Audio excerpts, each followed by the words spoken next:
ਢਾਬੇ ਵਾਲੀ ਚੁੜੇਲ।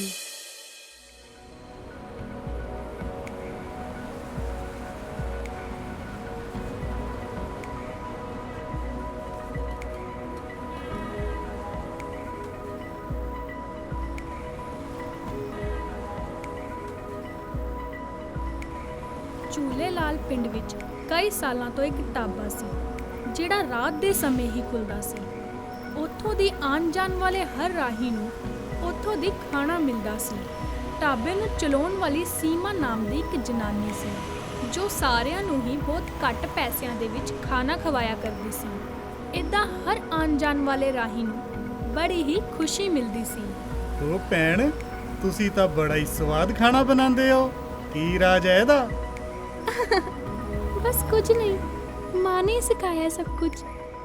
ਬਹੁਤ ਚੰਗਾ ਕੰਮ ਕਰ ਰਹੇ ਹੋ ਤੁਸੀਂ। ਹਾਂ, ਖਾਣਾ ਖਾ ਕੇ ਤਾਂ ਮਜ਼ਾ ਹੀ ਆ ਗਿਆ।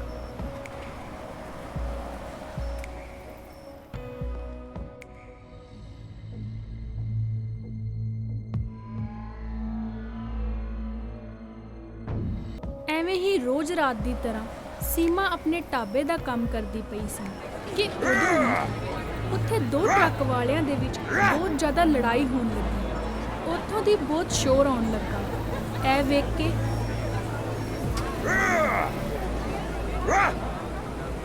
ਸੀਮਾ ਵੀ ਉੱਥੇ ਪਹੁੰਚ ਗਈ। ਇੰਨੀ ਭੀੜ ਨੂੰ ਇਕੱਠਾ ਵੇਖ ਕੇ ਸੀਮਾ ਬਹੁਤ ਡਰ ਗਈ ਕਿ ਉਦੋਂ ਹੀ ਉਹਨਾਂ 'ਚੋਂ ਇੱਕ ਬੰਦੇ ਨੇ ਕੋਲ ਰੱਖੀ ਬੰਦੂਕ ਕੱਢੀ ਅਤੇ ਉਹਨੂੰ ਹਵਾ 'ਚ ਚਲਾਉਣਾ ਸ਼ੁਰੂ ਕਰ ਦਿੱਤਾ। ਇਹ ਵੇਖ ਕੇ ਨੇੜੇ ਤੇੜੇ ਦੇ ਲੋਕ ਵੀ ਇੱਥੇ ਉੱਥੇ ਭੱਜਣ ਲੱਗੇ। ਸੀਮਾ ਵੀ ਡਰਦੇ ਮਾਰੇ ਉੱਥੋਂ ਦੀ ਭੱਜਣ ਲੱਗੀ।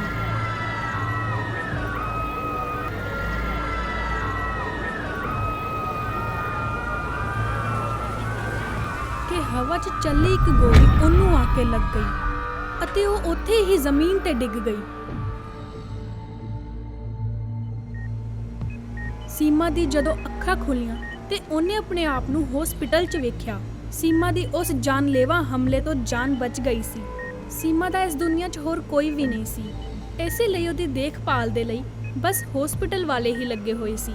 ਕੁਝ ਹੀ ਦਿਨਾਂ 'ਚ ਸੀਮਾ ਉੱਥੋਂ ਦੀ ਡਿਸਚਾਰਜ ਹੋ ਗਈ ਅਤੇ ਉਹ ਫਿਰ ਤੋਂ ਆਪਣੇ ਢਾਬੇ ਦੇ ਕੰਮ ਦੇ ਵਿੱਚ ਲੱਗ ਗਈ। ਸੀਮਾ ਦਾ ਢਾਬਾ ਖੁੱਲਿਆ ਵੇਖ ਕੇ ਲੋਕ ਵੀ ਫਿਰ ਤੋਂ ਉਹਦੇ ਕੋਲ ਆਉਣ ਲੱਗੇ। ਫਿਰ ਇੱਕ ਦਿਨ ਉੱਥੇ ਉਹੀ ਬੰਦਾ ਆਇਆ ਜਿਹੜਾ ਸੀਮਾ ਦੇ ਗੋਲੀ ਲੱਗਣ ਵਾਲੇ ਦਿਨ ਆਇਆ ਸੀ। ਓਏ ਸੀਮਾ ਭੈਣ, ਤੁਸੀਂ ਜਿੰਦਾ ਹੋ? ਹਾਂ, ਉਹ ਤਾਂ ਰੱਬ ਦਾ ਲੱਖ ਲੱਖ ਸ਼ੁਕਰ ਹੈ ਕਿ ਮੈਨੂੰ ਕੁਝ ਨਹੀਂ ਹੋਇਆ। ਪਰ ਕੀ ਹੋਇਆ ਭਾਈ? ਤੁਸੀਂ ਇੰਨੀ ਸੋਚਾਂ ਵਿੱਚ ਕਿਉਂ ਪਏ ਹੋਏ ਹੋ? ਸਾਰੇ ਕਹਿ ਰਹੇ ਸੀ ਕਿ ਤੁਸੀਂ ਮਰ ਗਏ ਹੋ। ਉਹ ਮੈਨੂੰ ਗੋਲੀ ਲੱਗੀ ਸੀ ਨਾ, ਤਾਂ ਸ਼ਾਇਦ ਸਾਰਿਆਂ ਨੇ ਇਹੀ ਸੋਚ ਲਿਆ ਹੋਊਗਾ ਕਿ ਮੈਂ ਮਰ ਗਈ ਹਾਂ। ਪਰ ਕੁਝ ਲੋਕ ਤਾਂ ਇਹ ਵੀ ਕਹਿ ਰਹੇ ਸੀ ਕਿ ਤੁਹਾਡੇ ਸਰੀਰ ਨੂੰ ਜਲਾ ਦਿੱਤਾ ਗਿਆ ਏ। ਅਰੇ ਸਾਰੇ ਪਾਗਲ ਹੋ ਗਏ ਹੋ ਕਿ? ਮੈਂ ਇੱਥੇ ਜਿੰਦਾ ਤੁਹਾਡੇ ਸਾਹਮਣੇ ਖੜੀ ਹਾਂ। ਮੈਨੂੰ ਵੇਖ ਕੇ ਤੁਹਾਨੂੰ ਲੱਗ ਨਹੀਂ ਰਿਹਾ ਕਿ ਹੁਣ ਤੱਕ ਦੀਆਂ ਸਾਰੀਆਂ ਗੱਲਾਂ ਅਫਵਾਹ ਨੇ?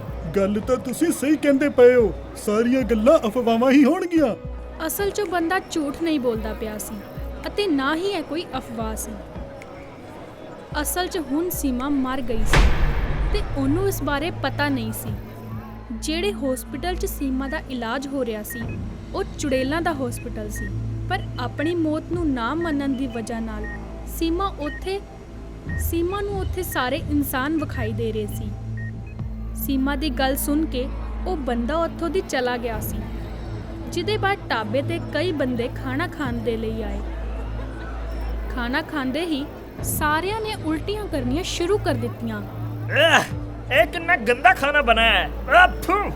ਕੀ ਸੀਮਾ ਭੈਣ, ਤੁਸੀਂ ਖਾਣਾ ਟੇਸਟ ਕਰਕੇ ਬਣਾਉਣਾ ਬੰਦ ਕਰ ਦਿੱਤਾ ਹੈ ਕੀ? ਮੈਂ ਤਾਂ ਖਾਣਾ ਟੇਸਟ ਕਰਕੇ ਬਣਾਇਆ ਸੀ, ਪਰ ਫਿਰ ਵੀ ਸਾਰੇ ਉੱਠ ਕੇ ਉੱਥੋਂ ਦੀ ਚਲੇ ਗਏ। ਕਿਸੇ ਨੂੰ ਵੀ ਸੀਮਾ ਦਾ ਖਾਣਾ ਪਸੰਦ ਨਹੀਂ ਆਇਆ।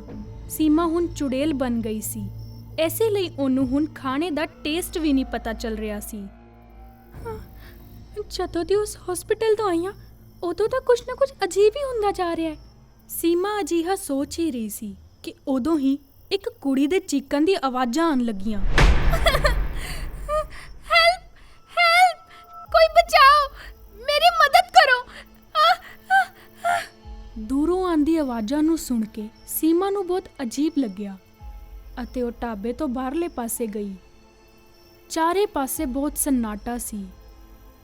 ਤੇ ਉਹ ਚੀਕਦੀ ਹੋਈ ਆਵਾਜ਼ਾਂ ਉਹ ਸन्नाटे ਨੂੰ ਚੀਰਦੀ ਪਈ ਸੀ ਕਿ ਉਦੋਂ ਹੀ ਉਹਨੇ ਵੇਖਿਆ ਕਿ ਇੱਕ ਕੁੜੀ ਭੱਜਦੀ ਹੋਈ ਆਂਦੀ ਪਈ ਹੈ ਅਤੇ ਉਹਦੇ ਪਿੱਛੇ 2 ਗੁੰਡੇ ਵੀ ਸੀ ਜੋ ਕੁੜੀ ਦਾ ਪਿੱਛਾ ਕਰਦੇ ਪਏ ਸੀ। ਇਹ ਵੇਖ ਕੇ ਸੀਮਾ ਨੇ ਉਹ ਕੁੜੀ ਦੀ ਜਾਨ ਬਚਾਉਣ ਦੇ ਬਾਰੇ ਸੋਚਿਆ ਤੇ ਉਹ ਕੁੜੀ ਦੇ ਕੋਲ ਆਂਦੇ ਹੀ ਉਹਨੇ ਕੁੜੀ ਨੂੰ ਆਪਣੇ ਪਿਛਲੇ ਪਾਸੇ ਕਰ ਦਿੱਤਾ ਅਤੇ ਬਦਮਾਸ਼ਾਂ ਨੂੰ ਕਹਿਣ ਲੱਗੀ, ਵੇਖ ਕੁੜੀ ਨੂੰ ਛੱਡ ਦੇ, ਨਹੀਂ ਤਾਂ ਬਹੁਤ ਬੁਰਾ ਹਾਲ ਕਰਾਂਗੀ ਮੈਂ ਤੇਰਾ। ਇਹ ਸੁਣ ਕੇ ਗੁੰਡੇ ਪਿੱਛੇ ਨਹੀਂ ਹਟੇ ਅਤੇ ਉਹ ਸੀਮਾ ਤੇ ਹੱਸਣ ਲੱਗੇ ਅਤੇ ਕੁੜੀ ਵੱਲ ਅੱਗੇ ਵੀ ਵਧਣ ਲੱਗੇ। ਸੀਮਾ ਗੁੱਸੇ ਨਾਲ ਲਾਲ ਹੋ ਗਈ ਸੀ। ਜਿਵੇਂ ਜਿਵੇਂ ਉਹਦਾ ਗੁੱਸਾ ਵੱਧ ਰਿਹਾ ਸੀ ਉਹ ਉਵੇਂ ਇੱਕ ਚੁੜੇਲ ਦੇ ਰੂਪ 'ਚ ਬਦਲ ਰਹੀ ਸੀ। ਇਹ ਵੇਖ ਕੇ ਬਦਮਾਸ਼ਾਂ ਦੀ ਹਵਾ ਟਾਈਟ ਹੋ ਗਈ ਤੇ ਉਹਦੇ ਪਿੱਛੇ ਖੜੀ ਕੁੜੀ ਵੀ ਹੁਣ ਡਰਨ ਲੱਗੀ। ਹੁਣ ਤੱਕ ਸੀਮਾ ਇੱਕ ਚੁੜੇਲ 'ਚ ਬਦਲ ਗਈ ਸੀ। ਇਹ ਵੇਖ ਕੇ ਗੁੰਡੇ ਵੀ ਉੱਥੋਂ ਦੀ ਭੱਜਣ ਲੱਗੇ, ਲੇਕਿਨ ਫਿਰ ਸੀਮਾ ਨੇ ਸਾਰਿਆਂ ਨੂੰ ਆਪਦੀ ਸ਼ਕਤੀ ਨਾਲ ਫੜਿਆ